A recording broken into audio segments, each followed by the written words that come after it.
Am I on?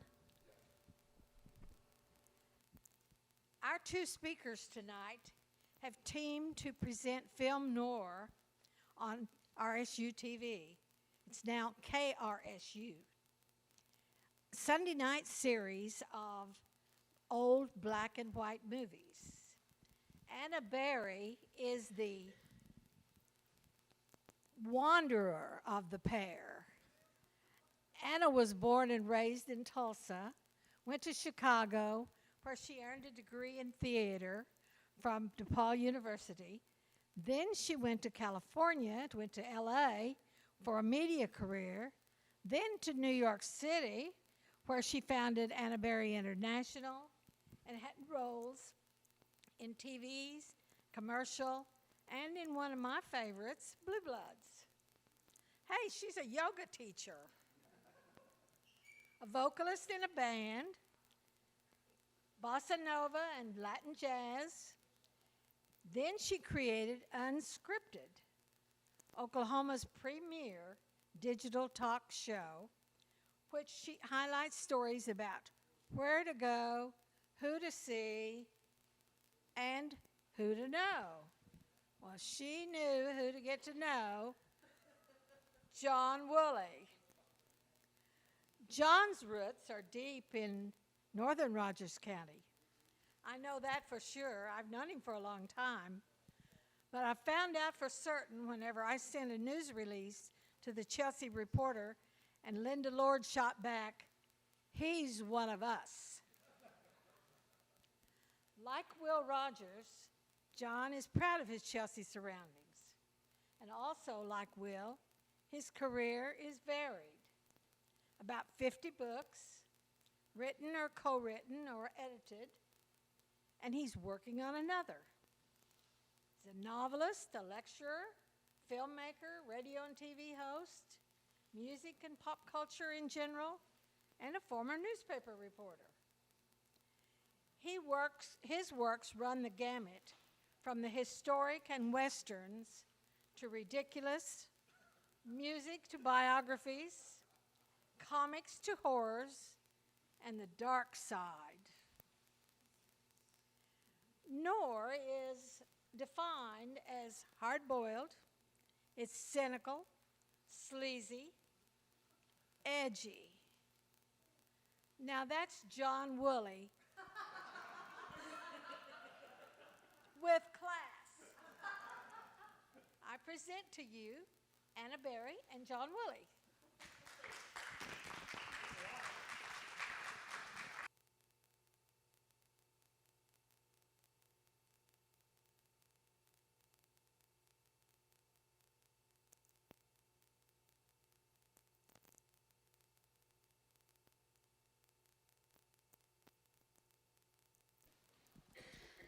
Hello, hello. We appreciate it. And I hope let's do a show of hands. Anybody seen Film Noir Theater?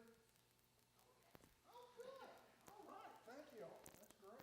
A lot of people have seen it. I've gotten stopped in grocery stores, coming out of Zumba class, all kinds of people are like, I've seen you. You watched it last night. So they're playing it on Wednesday nights too. Yeah, well, I brought, for show and tell, there's a press book from the Big Combo from 1955. Press books were the material, some of the press material sent out to theater owners to promote the book. It had tips or promote the film. Had tips on running contests and different ways that you could ballyhoo them. And one of the ways on the Big Combo was they would do heralds. This is a thing they used to. They don't do it anymore. But you could get like a couple thousand of these little fake newspapers and set them all around stores and different places where people gathered. And they pick them up thinking they were newspapers, and they actually were ballyhoo material for the movie itself. So this is actually for the Big Combo. Big Combo is a pretty tough picture. It's well, of course, you kind of think they're all kind of tough, don't you? Well, you when we started, you would hand me a bunch of DVDs or I would YouTube them or find them somehow. And I even let my, at the time, probably 4-year-old watch some of them. And after probably 3 movies, I had to just stop and say, John, I can't handle this anymore. It just puts me in a bad mood. It's depressing. It's scary. It's dark. I can't do it. Yeah, you sound like my wife. She started watching film noir, and then after about 3 or 4 films, she says, you know, these films just don't end very happily. And so she quit watching them. I got to tell you a little story about Anna and me. 1999, I wrote and co-produced a little kind of film. Well, it wasn't, not exactly. It was kind of a little. Pretty dark. It was a little dark, but it was. Yeah, but Elvis was in it. I mean, so how dark can that be? And it was called Cafe Purgatory, and we showed it at a lot of film festivals and won a couple of awards and stuff. But the lead in it was a man named Milton Berry. Milton Berry, a fine Tulsa actor, and he took the lead role. And we were looking for an ingenue, and he says, well, you know, I have a teenage daughter. Barely, I think you're barely teenage at that time. 14. 14. And could she try for it? So, and that was Anna. Anna tried out for it. I've got the film at home, but I've got it on DVD. You do? I have. I've got it on DVD. I don't want to see it. I will look back in horror and go, Oh, you're that great. was so You're bad. terrific at it. You're terrific at it. Then Anna did exactly what Pat just told you she did. She went to Chicago. She went to L.A. She went to New York. I lost track for 20 years. Take it one more time. Up. There we go. Make sure it's green. There we go. Hello? It's just, okay, is that right? It's still crackling and stuff. It's kind of weird. Anyway, so we started doing film noir 6 years ago. My co-host for the first season, so look how crackly that is. It's a little, you want mine? No, Pat, can I try yours? Hey, yeah. See if that works. Hello?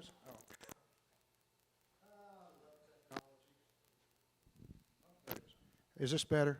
Is that better? Okay, let's do that. There we go, thank you.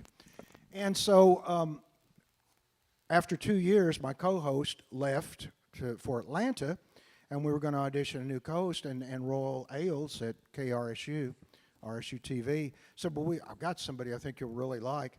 And I go into the studio, and there's Anna. I hadn't seen her for 20 years.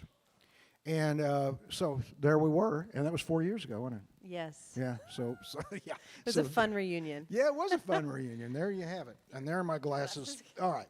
So let's talk a little bit about film noir.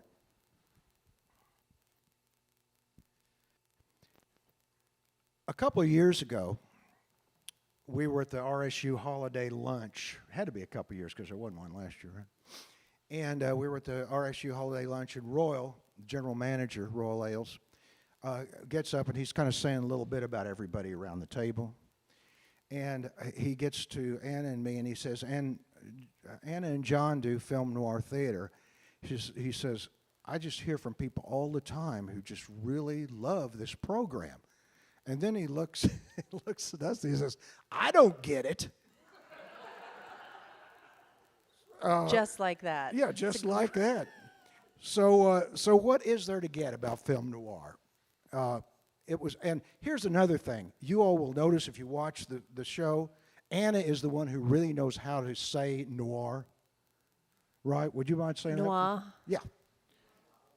Anna Noir knows. was cute. Noir, everyone has their own interpretation. Yeah. I lived in France for 3 months or 4 months and studied French at the Sorbonne, so all of that has been turned into this one moment to pronounce it correctly. Thank you, Dad, for putting me through that very expensive program. Well, I studied French at Central State in Edmond. So Ooh that's la probably la. where that came from. And I was telling you beforehand, this is apropos of nothing. I got in a little rabbit chase here, but I had a Greek French teacher who was actually, and this is true, some of you may remember Melina Mercouri, the actress from Never on Sunday. This was her cousin. Her Greek cousin was my French teacher who had the temerity to say to me, Mr. Wooley, you speak oaky French. Anna does not. Anna does not speak Okie French. Film noir was named by film critics in France. That's where the term came from. It didn't really catch on when they first coined it. It took years and years for it to catch on as a term, as a film term, cinema term. But it's really a really American invention. It's one of the two, I think, one of the two important fictional inventions that we came up with here in America. One is film noir, and one is the hard-boiled detective. Now, the hard-boiled detective came along, both these things came along after the wars, right? The hard-boiled detective came along after World War I, when the people coming back from the war were kind of getting a little cynical about things, and their idealism had sort of turned to cynicism or fatalism. And then film noir starts after World War II. 45, 46, 47 were the years that film noir really took off. Now, these two have a lot in common, as Pat was talking about earlier. They can be really cynical. They take place in what the great hard-boiled writer Raymond Chandler called the neon wilderness in the city, in the urban settings, and the dark, shadowy underbelly of the city, and menace and evil lurking around in the shadows. And they also share a penchant for one of the things in film noir that Anna really enjoys, which is the femme fatale. Who doesn't like a good femme fatale? Good femme fatale. An attractive, magnetic woman who turns out to be up to no good. Usually she tries to take the male protagonist over to the dark side, and sometimes it happens, but that leads us to the difference, really, between film noir and the hard-boiled detective. To quote Raymond Chandler again, he's one of my favorite writers. You guys, some of you probably know Raymond Chandler. Hey, Philip Marlowe is his big detective. Philip Marlowe was played by Robert Mitchum in a couple of films. He was played by a number of different people. But The Big Sleep is for instance, is a Philip Marlowe film. But Chandler said that the hard-boiled detective had to be the best man in his world and a good enough man for any world. Now, that means that this hard-boiled hero can be cynical, can be cranky even, but he's first and foremost a symbol of hope. He can be trusted by people who put their trust in him. In a way, he is almost a Christ figure. He is, in this universe, the symbol for hope, of hope. And at the end of the story or the movie, he restores order and justice despite the cost to himself. Now, I hasten to add, there have been a few female hard-boiled detectives, but not very many. More in the films, it would generally be hard-boiled newspaper reporters, the hard-boiled women cracking wise back and forth with their male counterparts. Now, perfect example of this idea, Maltese Falcon, right? Sam Spade, Humphrey Bogart, has to turn in a woman who's basically become his girlfriend simply because it's the right thing to do. So again, order and justice as well as hope is restored at the end of the hard-boiled story, which is, and I don't think we've ever talked about this, Anna. This is why I had such a hard time with the movie Chinatown. Because if you know about Chinatown, you know that Roman Polanski, the director, changed the script, essentially changed the ending. Faye Dunaway and her daughter got away in the original script. And the rewrite doesn't happen. And when you change the end of a hard-boiled detective story, it's like changing the last letter in a word.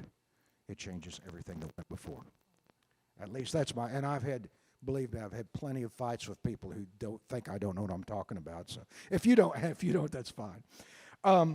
With film noir, however, as we have intimated, you're never sure of a happy ending. In fact, you can almost bet against them. When I first started watching these movies, as I say, and Anna, you watched, which one? Do you remember any titles that you watched? It was the first season. Oh, my. And you gave me probably, 10 DVDs? Yeah, I did. And I think I went through 7 of them. And then my heart started to hurt. I was like, I just can't do it anymore. But is Double Indemnity a film noir? Absolutely. I love that movie. Beautiful I know we film haven't noir. shown that, but No, I we love haven't. that. That may be above our budget. Yeah. No, actually, the films we're showing this year that's the big. I don't know. Obviously, the show must be doing well because World's given us like the best films we've ever had for 6 years. They're really big studio films. We'll talk about those in just a minute. But so film noir was a term first given those post-World War II films by French critics. But it would have been called that if we'd have been watching them in the 40s, right? They would have been called crime dramas or melodramas or psychological stories or thrillers or something like that. There are even really horror films and westerns that you could call film noir. Because when you get right down to it, film noir is an attitude. It is an attitude that infuses the film. And that's what you didn't like. That's what hurt your heart because it's not a happy attitude. As you might guess from the term film noir, which means dark or black movie.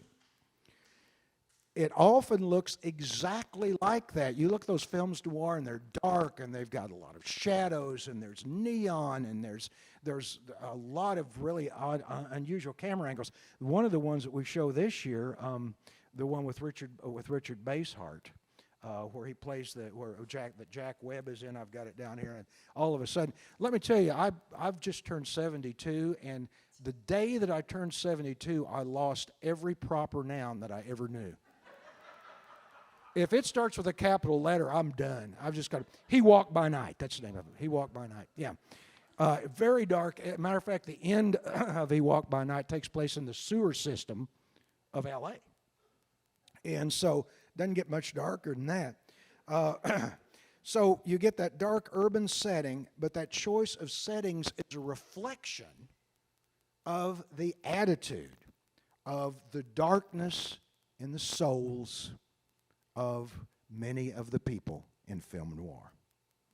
So the film noir attitude, you might be able to sum it up in one sentence. You can't fight fate. In other words, if your number's up, there's nothing you can do about it. It may not be fair, but that's the way things are. Now, an attitude that often comes out of war. I saw it a little bit. I was in Vietnam in '72, and I saw a lot of people come in very idealistically and go out more fatalistically or cynically. And so it's not surprising that these films really hit their stride after World War II, when all of these servicemen were coming home, servicemen and women were coming home at the time. We've talked about this, I think we talked about this on the show, that there's a more prosaic reason also that we have a lot of bad endings in film noir, and that's because of the production code. Remember? You guys, when I say production code, you know what we're talking about there? That was from it's really got teeth in 1934. It was around before that. It was called a Hayes office early on. But in 1934, it really got some teeth, and when a guy named Joseph Breen took over. And it was a list of things you could not do in the movies if you wanted to have it be seen in a theater. If you were a major studio, you had to submit your scripts to the production code office, a production code authority it was called, and have it cleared before you could shoot the film. After you shot the film, it had to go to the production code office again, and they would tell you what you could and couldn't show. This is why you watch films, even with married couples in the 40s and 50s, 30s, 40s, 50s, they're always got double beds, right? There's all these kinds of things.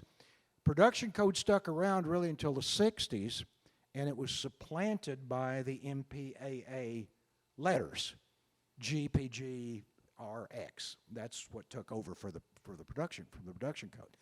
But here's one of the things the production code said. No criminal act can go unpunished. No criminal act can go unpunished. If you did do something bad in a film, if a character does something bad, he or she has to be punished for it.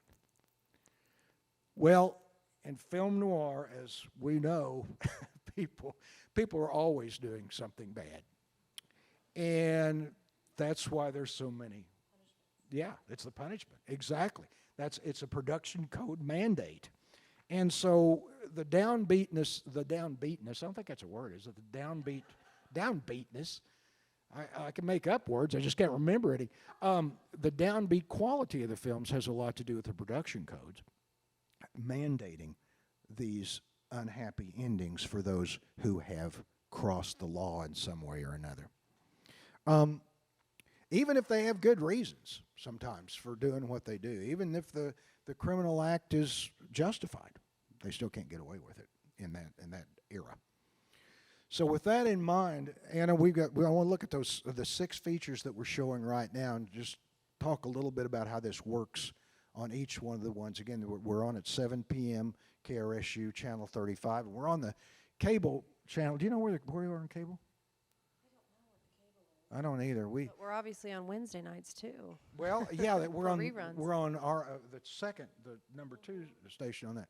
I live in Foyle, so we don't, we have rabbit ears out there, and I don't know. And I don't have TV. And you don't have a TV. Well, okay. Well, we're the 2 wrong people to ask then, but. But I watched it at my dad's house, and I think it's 35 over there. It is 30, yeah, That's 35 all I on know. most of them. Over the air, I know it's 35, and then 35 too, they do rerun them, and they have different times. And so they're all over the place. I think they're into like we're in our 3rd series of reruns right now. So do you want to start on Too Late for Tears? Sure. Yeah. Too Late for Tears. I love Elizabeth Scott. So 1949, one of film noir's great femme fatales, Elizabeth Scott. She plays a restless married woman. That story has never been told. A longing for a more glitzy lifestyle. Hello. She gets her chance when fate sends her way a satchel full of money, meant as a payoff money to be a blackmailer. And it also features Dan Duryea. I always mispronounce this. Dan Duryea. And what's great about the show is if I mispronounce it, then John's right there to be like, Duryea, Dan Duryea. And we just keep rolling because it's au naturel, another French. I know it surprises you all. We don't do a lot of retakes. No. We say, we're just going to be natural with this. That'll work, people. I'll tell you, I learned, honestly, I did a show, some of you, if you're a Western swing or country music fan, you may remember a show I did with Billy Parker back in the 90s called Wooley Wednesday. And I learned more from Billy Parker, God bless him. By the way, that's the book I'm working on right now that Pat talked about. We're about finished with Billy Parker's autobiography. And Billy Parker, I learned more about show business from Billy Parker than I ever learned from anybody else. And one of the things Billy said, and we've talked about this, people like to know you're human. So if you make a mistake, and right now I have a show. I say right now, I've had it for 13 years, no more than that, 15 years. I don't know. Anyway, I got a show on KWGS now called Swing on This. It's a Western swing show on Saturday nights at 7, and we have a lot of people, a lot of producers doing shows there. And if they do like just a wrong word or something, that's just like that you can get right on the computer, right? You can just cut it and do all of that. I do something wrong. Not at RSU. No, not on Film Noir Theater, and not on Swing on This either. Because if we make a mistake, I just let it rip. People know that. Matter of fact, they have come up. Some of my listeners have told me they've come up with drinking games. Every time you flub a word? Yep. Every time yes, or play the wrong song. Like I'll do some big introduction, then I'll hit the wrong deal. And the other thing is when I forget what the album title is, which is often, and I go off mic to reach for it, they'll have a drink. So I have a lot of people who listen to the show who get hammered regularly every Saturday night. Listen to the show. Just like us Exactly. on stage with our martinis. Exactly, with our martinis. There is one of the interesting films we're showing this year is Quicksand. Well, they're all interesting, but Quicksand has Mickey Rooney in it. Now, Mickey Rooney is the star. Mickey Rooney had just come off a long run with the Andy Hardy pictures at MGM. You know, before the Andy Hardy pictures, there was no such word as teenager in the American lexicon. That is absolutely true. There was no demarcation for teenager. In the 30s, the Andy Hardy movies with Judge Hardy they were small town at Carville, California, I think, and just these things they got into, and the word teenager crept into the lexicon because that's how important those Andy Hardy movies were. Well, he'd just gotten through, he'd grown out of those. He was a young man. And they were putting him in a lot of different kinds of movies, and they put him in Quicksand, a crime movie, playing a young mechanic who borrows $20 from the till of his employer so he can take out a femme fatale, who's played by Jeannie Cagney, James Cagney's sister. And then the person shows up to count the money earlier than he thought, so he's got to sell something. It just escalates and goes crazy. Then Peter Lorre gets involved, so you know it's going to be awful after that. And it's just wonderful, but he just keeps that's what the term quicksand, of course, the title quicksand, because he just keeps getting deeper and deeper as he tries to extricate himself. Well, I'm not going to give it away. We said we weren't going to give away any of our films, but they weren't going to kill Andy Hardy at the end. It doesn't end well. It doesn't end well, but that's all relative. It ends better than Lisbeth Scott and Dan Duryea get in Too Late for Tears. You know, at least he's still breathing at the end, and not to give that one away either. But so that's a good entry level if you want to watch that, because it's not quite as depressing and doesn't make wouldn't make your heart hurt quite as bad.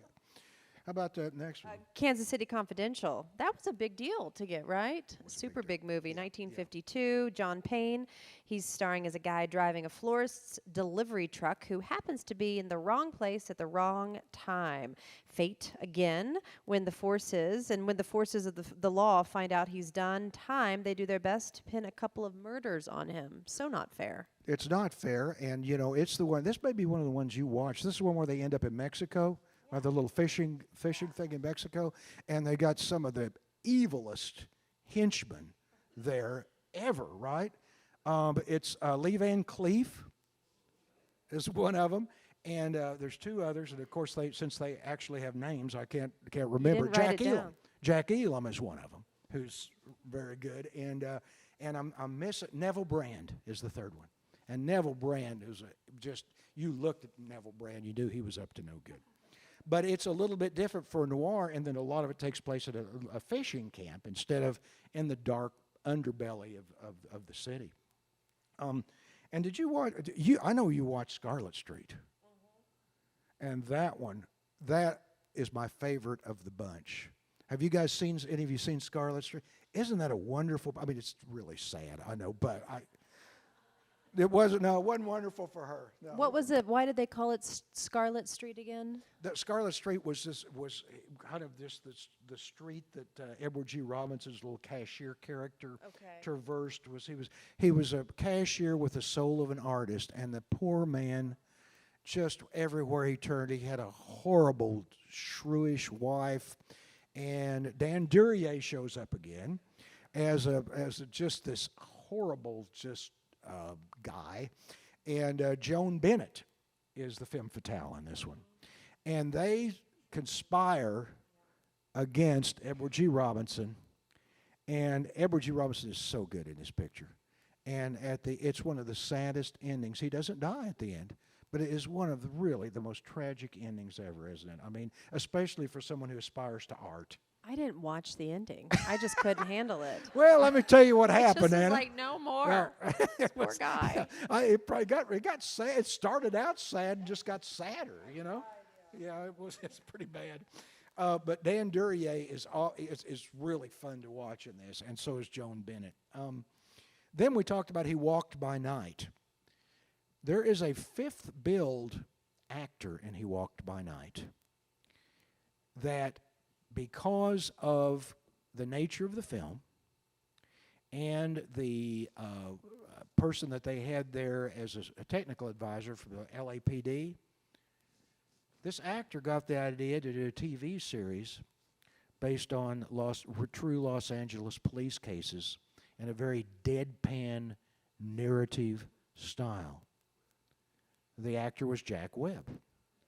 And that's where he got, if you watch He Walked by Night, you will see where Jack Webb got the idea for Dragnet.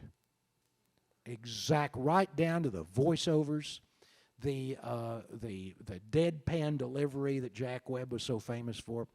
And you know, I'm going to go off script now for a minute because I've got a Jack Webb story that involves Roy Clark and Jim Halsey. So there was a film called No Time for Sergeants that Andy Griffith was in the 50s, late 50s, early 60s. And they spun a TV series off wasn't No Time for what was the other one? The two, was No Time for, was it No Time for Sergeants? I believe it was. There was two films Andy Griffith did kind of back to back. No Time for Sergeants. And what was the other one? Onionhead. He did do Onionhead, which is based on a book by an Oklahoma author. Yeah. Yeah, exactly. Yeah. Okay, must have been No Time for Sergeants. Anyway, a guy named Sammy Jackson ended up doing the TV series. Is that No Time for Sergeants? Gosh. Is that right? That's all right. Okay, so they were getting ready to spin this TV show off, and if you know Jim Halsey, he was managing Roy Clark at the time, and Jim Halsey is the most positive person in the world. He's 92 now. He's still managing the Oak Ridge Boys, the careers. He's doing all kinds of stuff. And he is one of the most positive guys in the world. Well, he decided that Roy Clark, who was just kind of coming on now, this was probably 61, 62 maybe, just kind of coming on, he's going to take Roy Clark to L.A., and Roy Clark is going to get the lead in No Time for Sergeants. And he is just sure of it. So the two of them get in the car, neither one have very much money, and they start driving out to L.A., to the coast. They manage through another agent to get an appointment with Jack Webb. Well, you guys know Jack Webb, you know, and he was pretty much like he appeared on television. And so they're driving out there, one of them's sleeping in the back, the other one's driving, then the one will get up, and they just drive straight through. They get to the Warner Brothers lot where Jack Webb has a studio, or has an office. And they're just, we're going to get it, we're going to get it. They're just pumping each other up. They've been pumping each other up for the 1,600 miles. It's the 1,600 miles between Tulsa and L.A. So they go in there, and it's just like this. It's like a cathedral in the Jack Webb office. It's got they said they had carpet about this deep, right? And you couldn't hear, and marble and everything. It was just like one of these sepulchral. Yeah. How do you make an adjective out of that? Sepulchral? Anyway, it was like that. It was like a sepulcher. And so they go in, and they tell them who they are, and so they're sitting there waiting, and word goes down, and one of the acolytes gets on the phone, and pretty soon they hear coming down the hallway, click, click, click, click, of Jack Webb's feet. And they're ready to go. They're so pumped up, and they're ready to go. The door opens, Jack Webb walks in, and the two of them stand up, stick out their hands, and Jack Webb looks at Roy Clark and says, "Too fat." Turns around and walks out the door. So there's a Jack Webb story. I've had a few people in L.A. tell me the same thing. Have you really? Yeah. They like to tell that to people. Yeah, there you go. So, but it's He Walked by Night, as I say, has Richard Basehart. Very early role for Richard Basehart, who was the guy from Voyage to the Bottom of the Sea, big baby boomer favorite actor. And he plays just this crazy killer, and there's one part of it. Did you watch this one? Well, at least you're being honest about it, Anna. This is the one where he actually performs a little surgery. He takes a bullet out of himself at one point. I may have told you about that. That may be why you didn't want to. Well, I like our debriefings before we do the show. He's always like, okay, here's what happened. Here it is. And we talk about it. And you show me all your cool paraphernalia. Yeah, that's right. Like the Big Combo press book. And the Big Combo is the last one. And that may be the toughest one of all, although the John Payne one is the Kansas City Confidential. It's very, very violent. That's another thing. I mean, films noir are very violent in a lot of ways, a lot of times. And in the Big Combo, there's no femme fatale. There's some women, but they're just weird. And the two, Gene Wallace and the other one.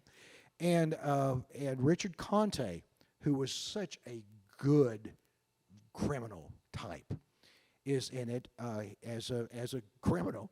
The Big Combo referring to how vast his network of holdings, of illegal holdings are, illegal things that he's in charge of.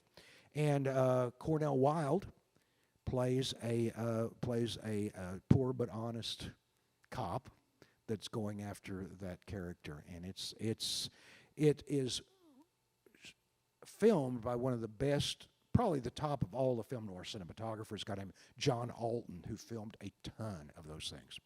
Now, I will tell you, there's another, and if you guys like film noir, I would recommend, we haven't shown it. I don't know, we'll have to ask Royal. I don't know if we got the budget for it or not. This one is generally considered the top film noir ever made, with Robert Mitchum and Jane Greer.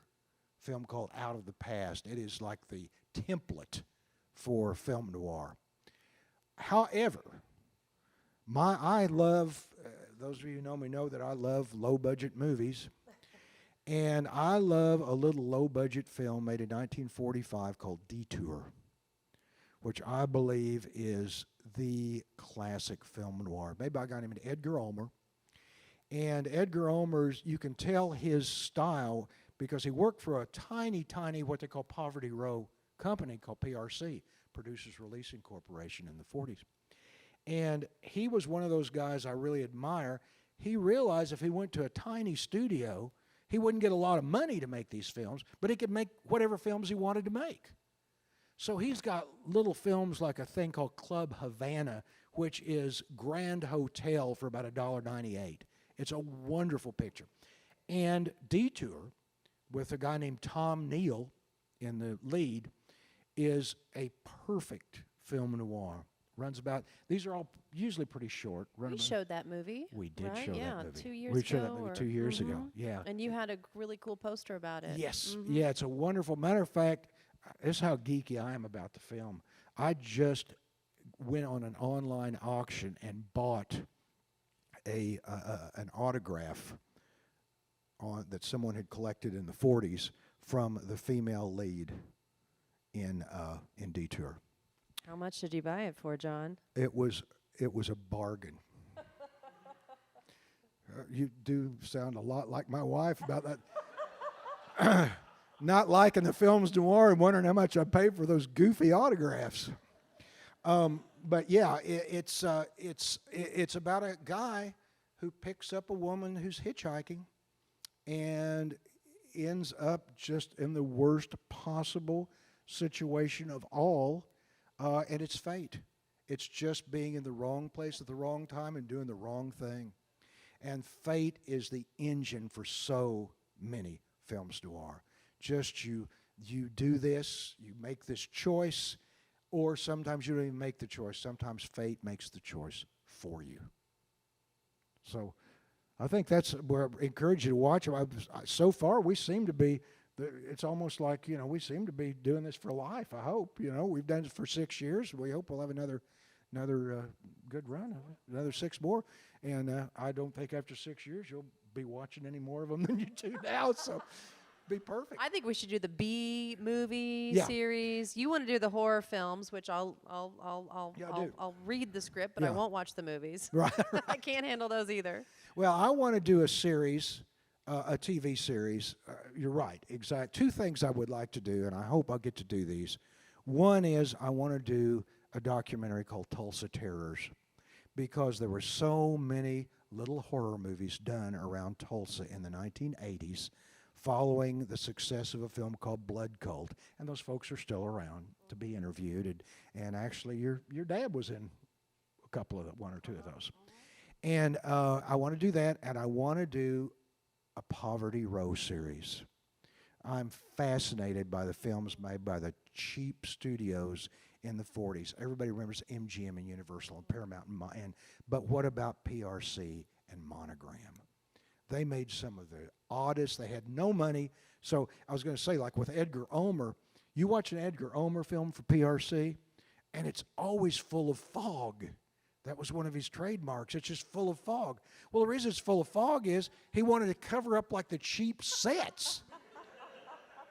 And I didn't realize. I just thought, people were saying, guys, what a great, what an auteur, right?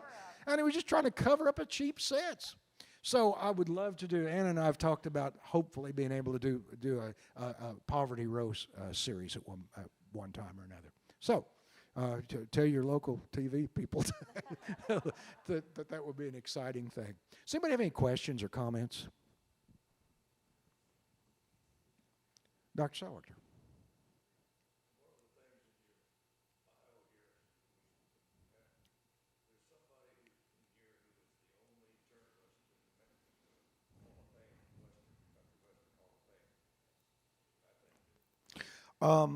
Actually, in the Oklahoma Music Hall of Fame.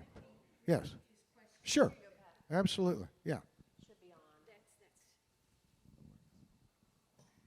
Dr. Salwachter's Yeah. Dr. Salwachter's question was, there's only one person in here who was in journalism, In the only person, period. only writer, Only writer. In the he says Western- modestly, yeah, to be in the Oklahoma Music Hall of Fame. In the Oklahoma Music Hall of Fame. Yeah. And it's John It was a Wooley. great honor back in 2006 for the writing that I did on Oklahoma acts when I was with the Tulsa World mostly. They put me into the Oklahoma Music Hall of Fame. I went in with Ronnie Dunn. So there you go. But thank you. That's a very nice thing. I should, as long as we're talking about people around here, we're all here together. I should say that that Wayne McCombs, Larry Larkin are here, and they are two of the guys who, with me, the three of us wrote the J.M. Davis Gun Museum book, and which is available at the J.M. Davis Gun Museum.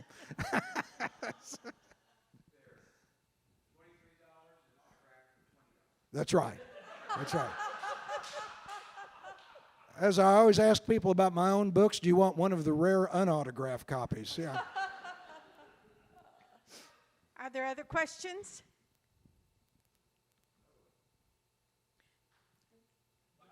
Oh,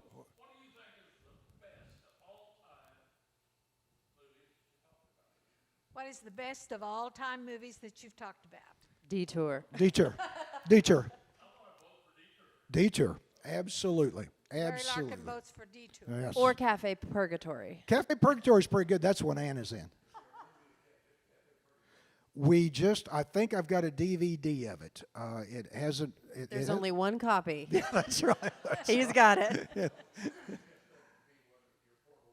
Yeah, that's exactly right. Yes, sir. Dr. Marshall has a question. Yes, sir.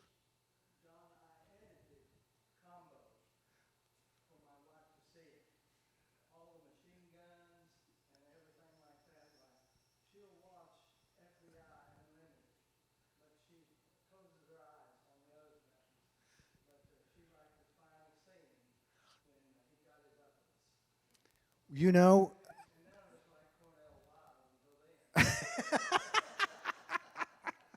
well, if you cut out all of the violence and the big combo, she could have kept the motor running in the car and come in and watched it.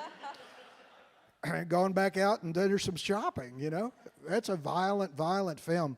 There's a scene in that with Brian Donlevy. If you remember, you probably know which one I'm talking about. Brian Donlevy has a hearing aid. And the hearing aid, that's the most nefarious hearing aid in the history of cinema because they stick it at one point in Cornell Wilde's ear and then turn the radio up really loud. And then and I probably shouldn't give this part away, but Brian Donlevy dies, and you know he's going to anyway. And when Brian Donlevy dies, they pull his hearing aid out, and the entire scene is shot silently. You see the blasts of the gun and the fire going off, and it's completely silent. Brilliant, brilliant work. Yeah. Yes, ma'am. Patty?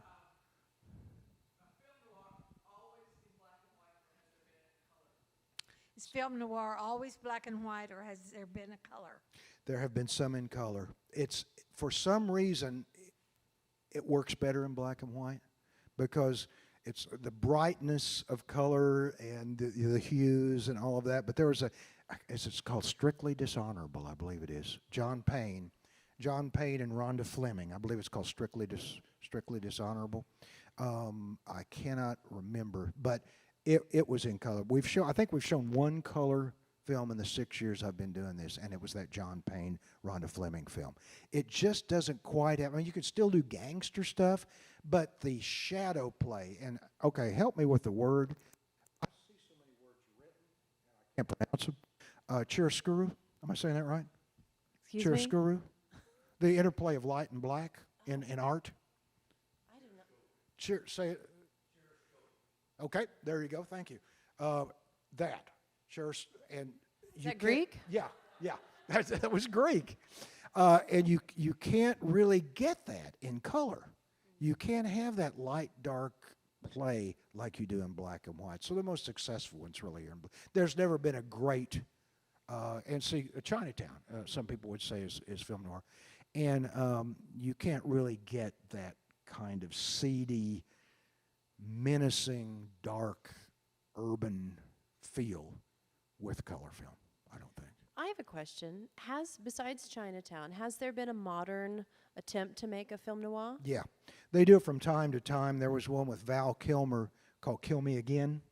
Val Kilmer and his wife, then Joanne Whaley Kilmer. It's called Kill Me Again, and it was right out. That was another color one, right out of the film noir playbook. Yeah. So yeah, the themes are still, and you watch trends in cinema.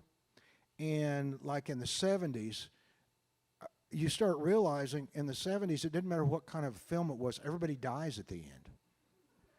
It was like the most cynical, I saw James Bond, some of the femme fatale themes in James Bond huge. movies. Yeah, huge. And there was a run of like rodeo pictures, like J.W. Coop, and they all ended horribly. The Honkers with James Coburn, J.W. Coop with Dale Roberts, and they all ended horribly. Just terrible. It was just depressing. And it was all those Raffleson pictures with Jack Nicholson, like Five Easy Pieces and King of Marvin Gardens. As a friend of mine once described those pictures, it's about people who start out losers and end up losers. And that's a pretty good definition of film noir, right? So there you go. So it was, there were still elements there for sure.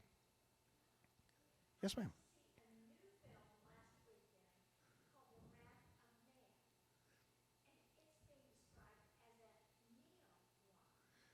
Really? Wrath of Man, and it's described as a neo-noir. Neo-noir. Did you see it? Neo. Is it noir? Does it have those elements?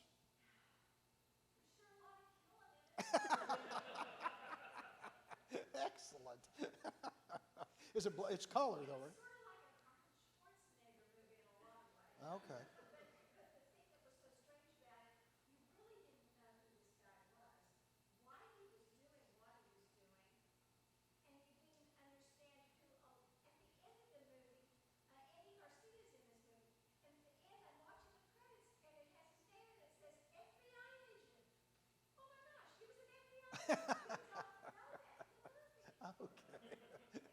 So you better stay till the credits all run on that one, yeah.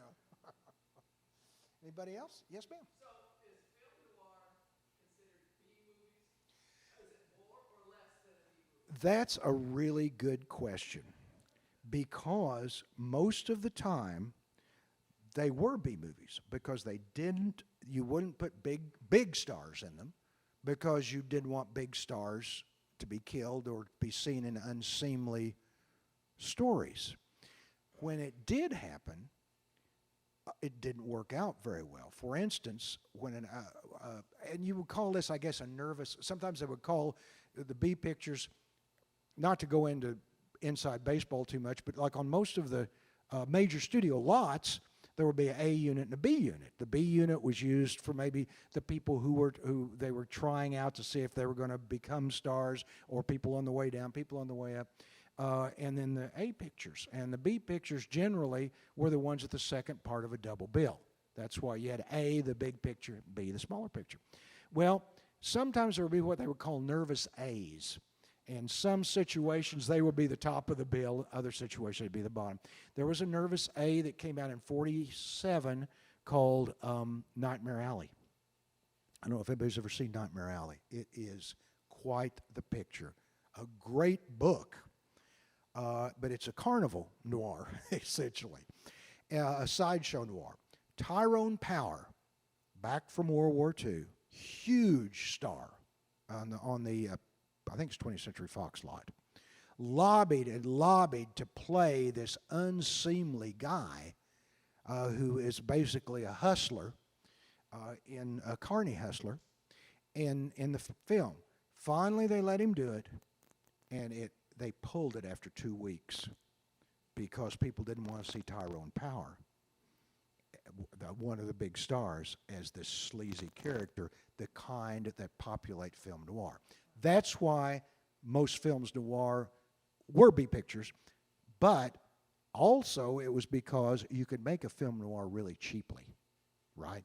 So you just had to have a couple of people and some killing, you know. And fog, lots of fog. And fog. If you were Edgar Ulmer, fog. You had to write fog into the budget. And so you could a small studio like PRC could make film noir, like Monogram. They could make films noir with people you really hadn't, maybe heard of or not big stars. But the big stars stayed away, and the big stars defined A pictures. So that's kind of a roundabout way of saying mostly they were Bs. Yes. Can you talk about the A and B? I always thought B that's better. Well, that's because you love those B westerns, I know your story, Larry. Man, there's a lot of people who loved, and I love B pictures, and I love the A pictures, but I sure got a soft spot in my heart for the B pictures. Maybe one of these days we're going to be able to do some of those on TV. We might do just an entire Edgar Ulmer season, and just every picture would have fog in it. Yeah, just fog up the screen. What's that? There you go. There you go. A little Martinis and fog. Martinis and fog. A couple of martinis, you make your own fog, don't you? Yeah.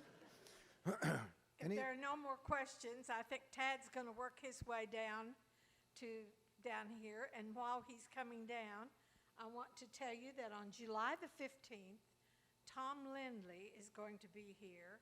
And Tom is the author of To the Max. Mm-hmm. And Max is Max Wiedenhofer, who was the producer of the Will Rogers Follies. Max is from Norman, and this book is a fabulous, it's more like a coffee table book, but it's a very good book. And also he's toying with a story about pioneer days and early day ranchers, which would include Clem Rogers.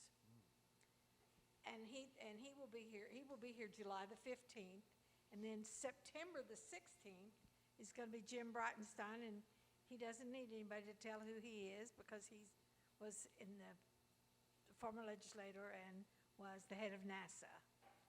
So those are our next two programs. Wow. And Pretty good now job, I'll give you man. Tad. Thank you so much for coming. Thank you.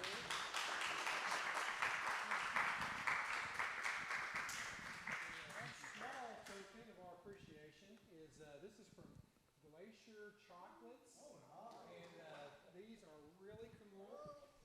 They're set up like an advent calendar. There's Jim Thorpe and Will Rogers and Route 66. They're designed to eat, one a day, but I usually eat them all at once. So whatever you guys want to do, you pop them, and there's a little thing writing on the back of those as well. So we appreciate it. It's so good to get the lecture series going again, and all our other activities. It's good to see y'all, and thank you all for coming out. Thank you for the great program. Thank you. Appreciate it. Thank you all.